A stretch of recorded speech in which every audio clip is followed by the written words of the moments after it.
Hi everyone, welcome to the Bar TV interview channel. And my name is Annie. I'm currently a teaching fellow at the Harvard Graduate School of Education. Today is such an honor to invite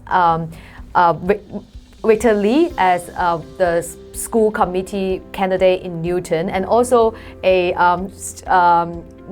student at Harvard School of Education. And today, we're very fortunate to have this coffee chat with you and to learn more about, your background, your experience, and of course, your upcoming candidacy at Newton.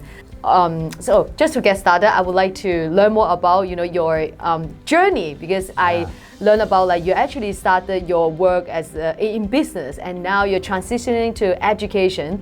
And I feel very resonant to my own, background as well. I was in the business industry for about 10 years before I pursued education at Hussey. So we'd like to share more with us about, what's that journey look like. Yeah, well, thank you, Annie. I appreciate this. This is a great opportunity. I'll probably start off with just a little bit quick background about myself and then that journey. So my parents are originally from Taiwan, and they came over in the 70s into Newton. So I was born and raised in the Newton environment and have been a part of the Newton community for the vast majority of my 40-something years of life. And it's been an absolutely fascinating experience. So I have, my wife is from Tianjin, so that's a wonderful connection back to our Chinese community. And we're raising two kids now, one who's rising into 6th grade and one who's going to 1st grade.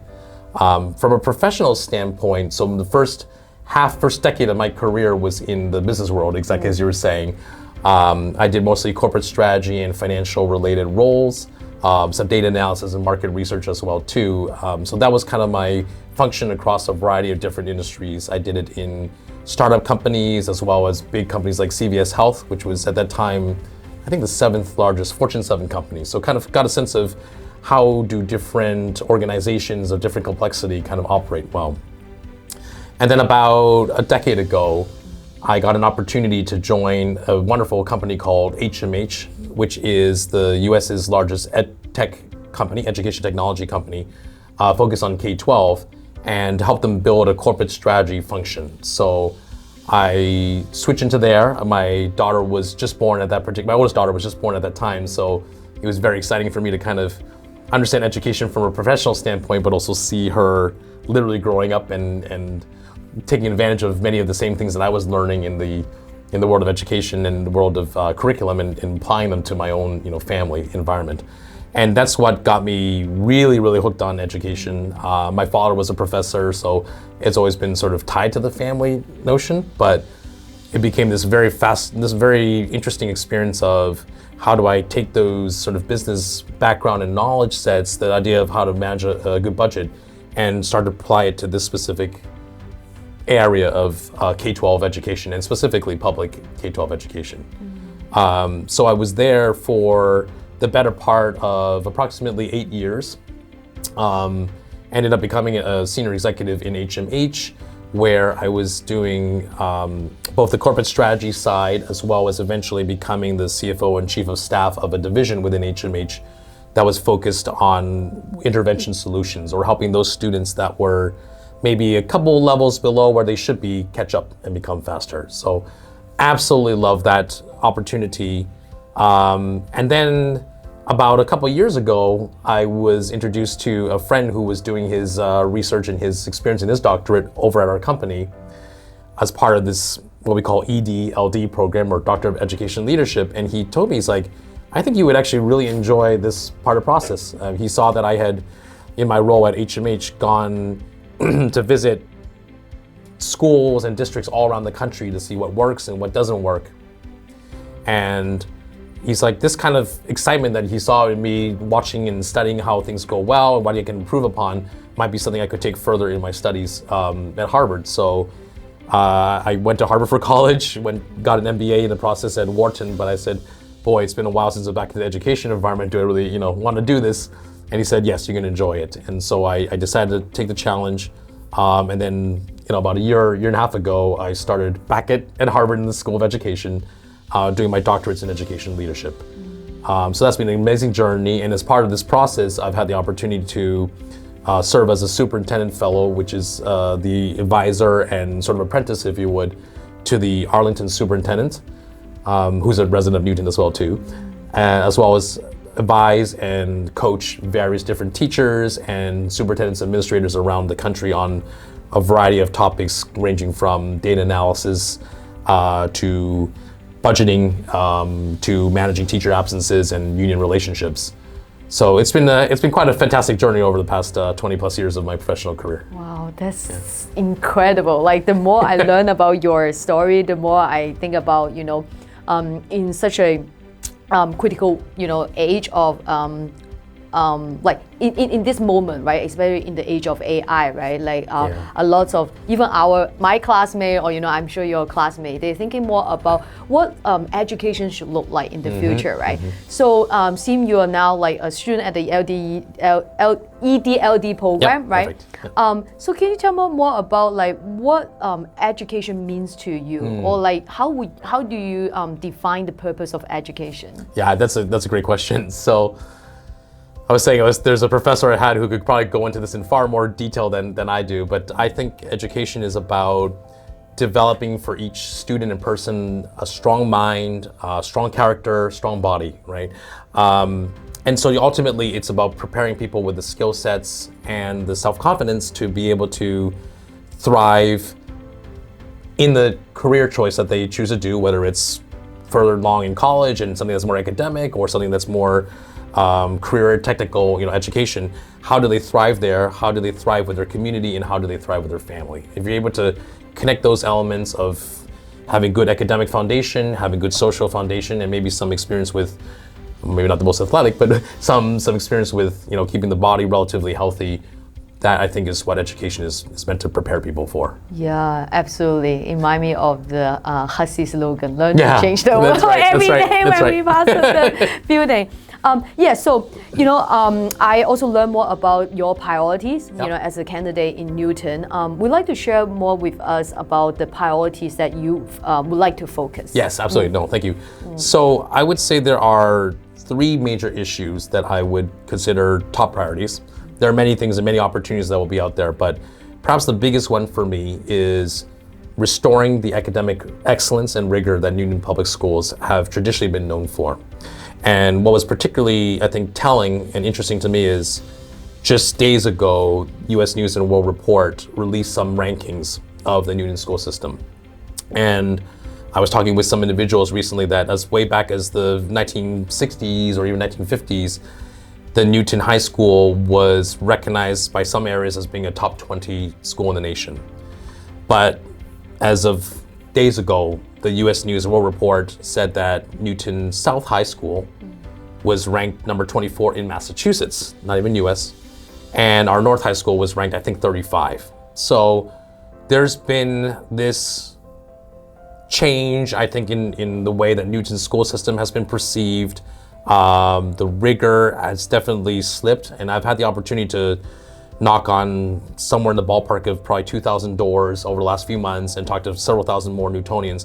I hear the same thing consistently, that the academics that I recall when I was growing up and the academics that Newton has been known for have perhaps slipped a little bit, and there's an opportunity to make sure that we build it back up. I'm sure we can talk about that more, but that's probably the first part. Is education fundamentally is about making sure, at its most basic points, everybody can read and develop there, everybody can do math and science and grow in those fundamentals and then build from there. If we're missing on that point, then we have, opportunity to continue to grow and fix. The second issue is that there's been recently a lot of challenges with stability in the school system.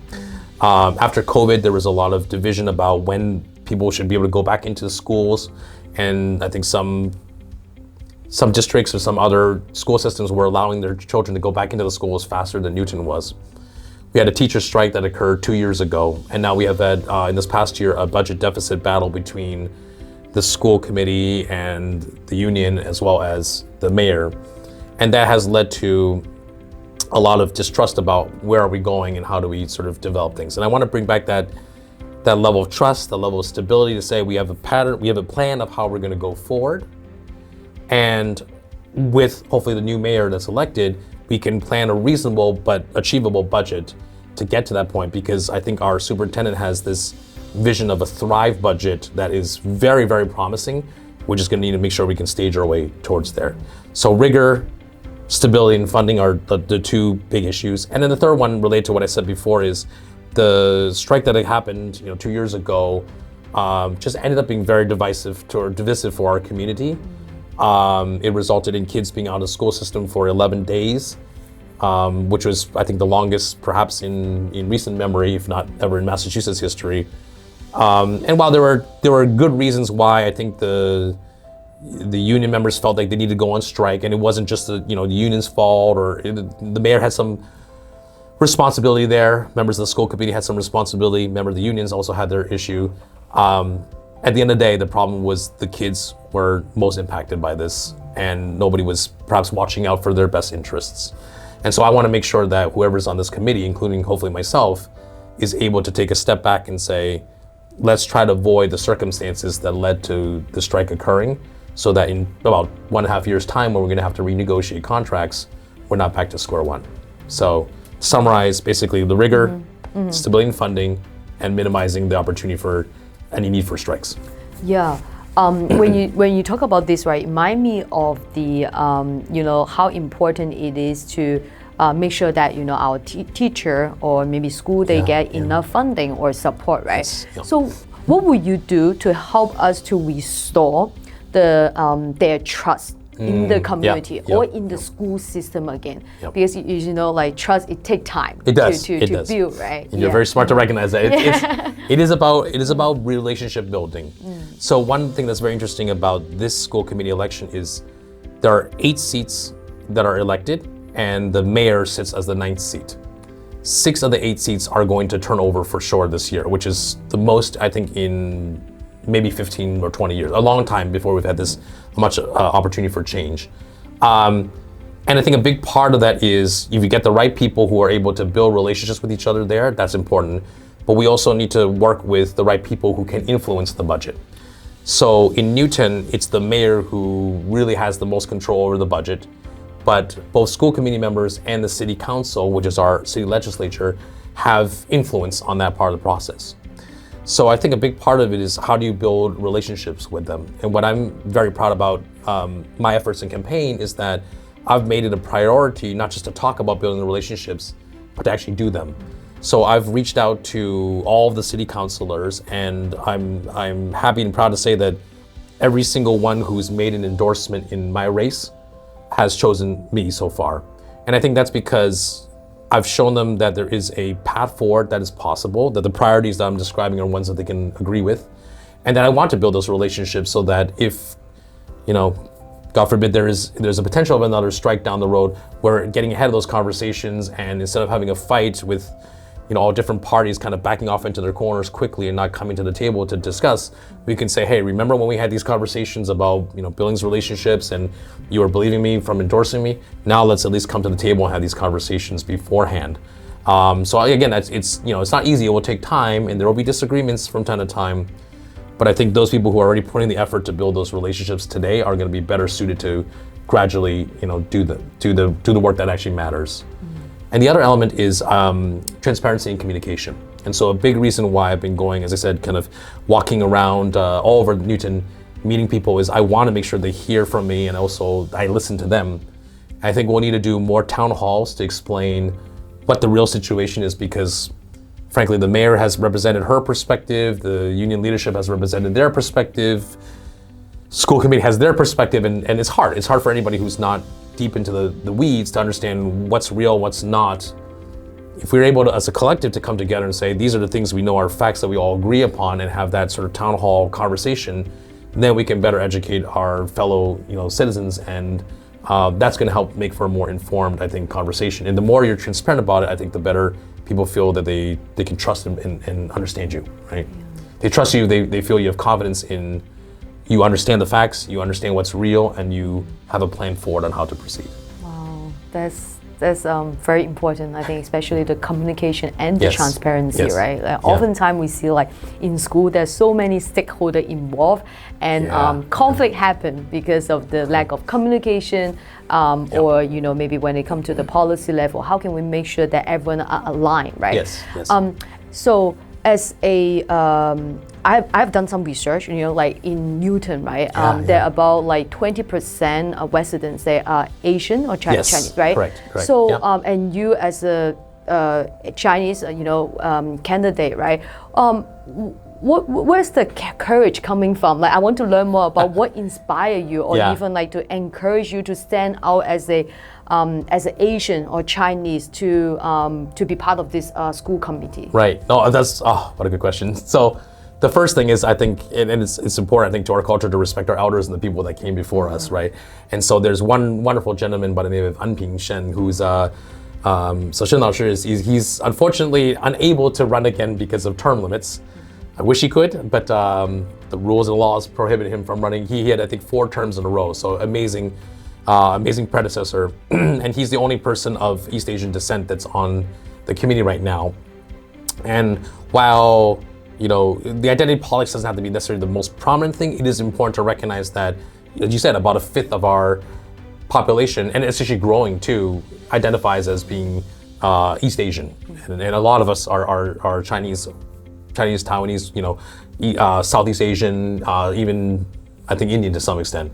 And so that's critical because some things like, Anping did a fantastic job helping to get the Lunar New Year, the Chinese New Year, basically approved as a holiday. And that might not have been something that other folks would have appreciated or understand why that's such a significance. I mean, even I tease my wife that she'll make sure that she takes time off from the day to go watch the ceremonies that are happening in Beijing. So like, that's something that culturally other folks may not necessarily have understood why it's so significant, or why it's important to give people spaces to be able to do that. This is sort of aside. Even as a child, I when I was younger, I did some kung fu and did the lion dance, back in the day. So like those are things that still resonate with me as sort of cultural experiences that are fun. And it's hard to do that if you're going through a school that doesn't even recognize that's an important part of culture and identity. So that's something I think it's important to have somebody who can. Not that one person can speak for an entire community per se, but if you don't have anybody who even has lived that experience, it's harder to feel the connection, the passion, and to advocate for those kinds of things. So I think that's going to be very critical over time, is to make sure that we have, frankly, representation on the school committee. It's important to recognize that this is a citywide election, and so the way it works, because it's a very obscure setup, is everybody can vote for any candidate as long as you are a Newton resident and voter. But you can only vote for one person from each of the 8 wards that exist out there. So I would just say, watch it, because of the nature of the way the ballot is set up. It goes by order of wards, and I live in Ward 8, which is the last one. So if you get the ballot, make sure you flip it over, because that's probably where my name will be. And it's surprising how many people will, may not necessarily know the rules of the process, and that's what some of the other folks are always expecting on us, that they know how to play the game better. I think, again, talking about communication and the ability to sort of be transparent, these are the important things that we just have to understand how the setup is done, so that we're making sure we have the opportunity to vote for the people that we want to. So hopefully November 4th, people show up and vote. And most importantly, if they have questions or concerns, I respond personally to all calls and emails. So I would invite that, because that voice I want to hear from everybody. So that makes me better. Victor, obviously there are many other candidates, this year in Newton. What made you think you stand out, amongst some of the others? Yeah, well, thank you. 谢谢 Annie. This is a very tricky question, because a lot of candidates, quite frankly, all try to say the same thing. But to me, I think there's 3 very distinctive elements about my candidacy and why I'm different from not just my opponent in Ward 8, but I think the entire school committee. Number 1 is that I'm the only candidate who has an active superintendent license from Massachusetts and has the experience of not only teaching in the classroom, coaching other educators, but also working at the highest level of education. So I have dealt with the big policy issues and the superintendent level questions that we will need to support. The job of the school committee is policy at the highest level. And so there's good experiences that people may have had in maybe the classroom environment, for example, but the way I think about it best is, some people could be an excellent fisherman that's very skilled, but they may not necessarily be the most appropriate person to run legal seafoods. And my experience is understanding the broad, ecosystem. So I think that's one very different experience that I have that nobody else brings. The second one, as I sort of mentioned before, is I've so far gotten all the endorsements of everybody who's made an endorsement. And I think that's a very critical distinction, because I think it's a testament to the willingness and ability to partner with other people. And the third biggest one is between myself and some of the other candidates, and especially my opponent. I'm not happy with the way the strike happened. And while he wrote positively about the strike because he was a member of not just the Newton Union, but the Massachusetts Teachers Union, he has sort of a slightly different perspective on it. And I think there's important things, again, that we both agree on. We both think that there were certain things that the teachers were asking for that were totally reasonable, like cost of living adjustments to keep up with inflation, totally fair. Arguments for better pay for aides. But at the end of the day, my viewpoint was the strike was a lose-lose thing and nobody really won. And that's a point of differentiation between myself and my opponent. So. Wow, yeah. And how long have you been living in Newton? So I've lived in Newton. So I've maintained a residence or lived in Newton for the past 40 years. But as a primary area, I think between 30 to 35 years in Newton. And for the most past of my life, 30 or 45 years, right? And what have been like maybe one changes that you have seen and had impact you the most? Oh, that's interesting. I think that one of the biggest changes is just simply the demographic shifts that have happened. So we see, again, it's actually a wonderful thing. We're seeing more kids who are coming in that are of special needs, far more people of Chinese background coming in than I think ever was before. And again, when I go knocking on the doors, it's so fascinating. We have such a wonderful, in my area, for example, we have a very strong Jewish community, which is amazing. But now I think we're seeing more and more Asians and Jewish folks kind of living side by side, many of whom have actually very similar thoughts on, family first thinking, rigorous education, a lot of commonalities and common interests. So that's a very interesting sort of shift in the dynamics that I've seen as Newton has evolved over the years. That's very interesting. And personally, like I've never thought of like going into the political field, but like after I talking to you, right, I was like, this may be a very interesting career, right?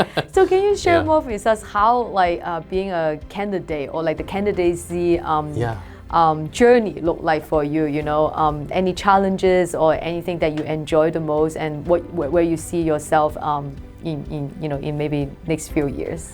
It's definitely a very big learning experience for me. This is, as probably most people could tell, very much a new experience for me. I've run for boards or run for election kind of things in other more professional business contexts, but first time kind of getting involved with anything remotely related to politics. So it's very interesting and fascinating. I will say the part I enjoy the most is being able to talk with a lot of Newtonians from all across the city. That you learn a lot, and places that I have driven by or walked by for 35 years, I'm still learning and getting to know better than I ever did before. The downsides of it is sometimes people will mischaracterize you, or they'll try to attack you on a personal level, and I try to step back away from that and try to focus on what are actually the facts, and you just have to ground yourself, I should say, on why are you doing this fundamentally, and if you believe you're doing this to fight for better students and better opportunities there, then that's entirely worth it, and it makes it so much easier when you're going against the hard times, or if you're walking and saying, "Oh, I'm tired. I've been doing this for 3 hours. Why do I want to keep knocking?" But you say, this is important. This is there. In terms of what longer term, I think that's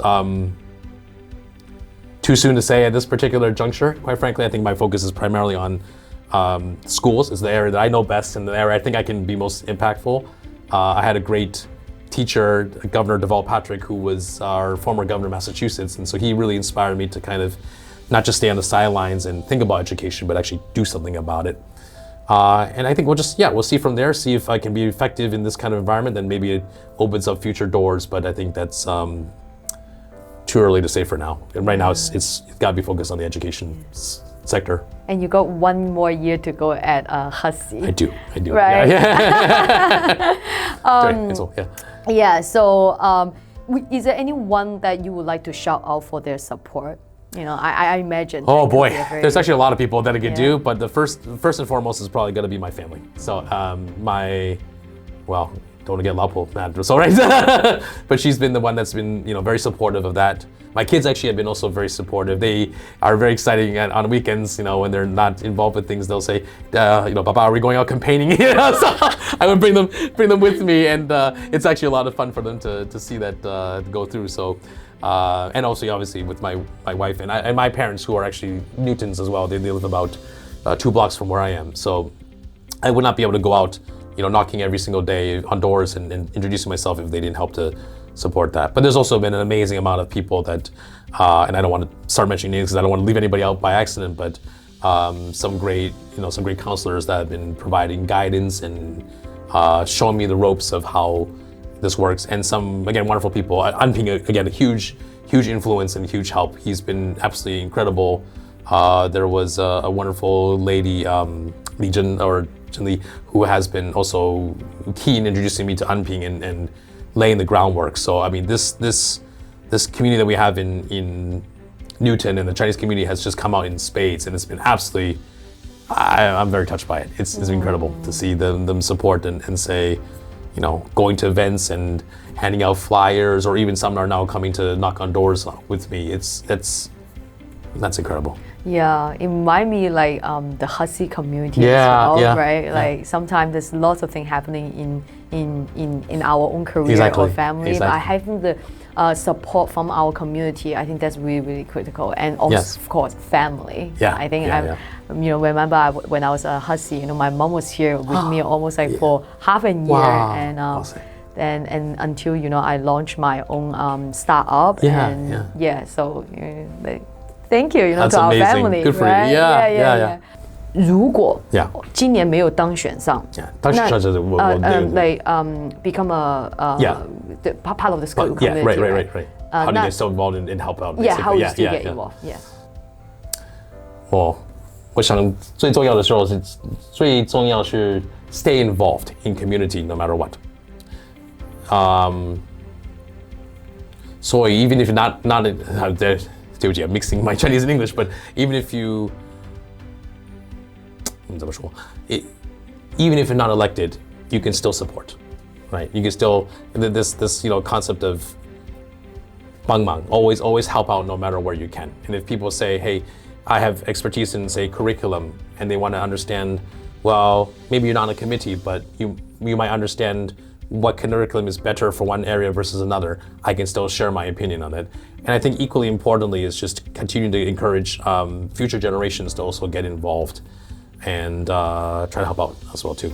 Yeah, great. And thank you so much again, for sharing your journey and for sharing your mission and also for sharing your upcoming priorities. I know this is such an important work as well. Yes, and also thank you, Ba TV for giving us the opportunity to share about some of the priorities. And thank you for listening. And once again, we also have some other interviews with candidates in other districts. So thank you for listening.